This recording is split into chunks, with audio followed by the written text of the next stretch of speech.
invasion likely coming and the very real concern that the conflict could spread. 2,000 U.S. troops have been told to prepare for possible deployment to the region. Tonight, President Biden is now weighing Israel's invitation to visit Israel himself.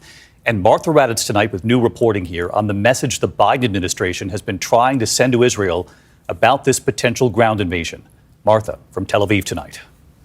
Tonight, 2,000 U.S. troops prepared to be on alert for possible deployment to the Middle East. The troops could provide intelligence and medical support. They would be deployed to bases outside Israel. All part of the rapidly growing show of U.S. force, a second carrier strike group, soon joining the USS Ford and its warships in the Mediterranean.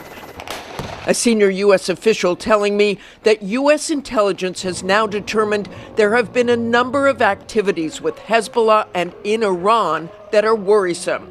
This as President Biden huddled with his national security team to consider what would be a dangerous trip to Israel. The senior official telling me that Biden would try to convince the Israelis to show restraint in their planned ground assault in Gaza. Biden, according to the official, would make the case to the Israelis that going in with too much force would play into the hands of Hamas.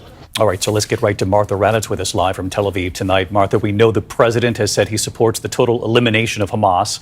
But there are concerns. Secretary of State Blinken has delivered that message as well, the concerns over potential scope and scale of a possible ground invasion.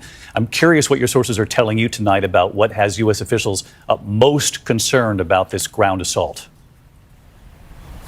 David, the official told me they believe the situation here is simply dire. The administration has thus far been unable to convince the Israeli hardliners to consider the fate of innocent Palestinians in Gaza, and that they believe the only way to do it is for the president himself to come here, David.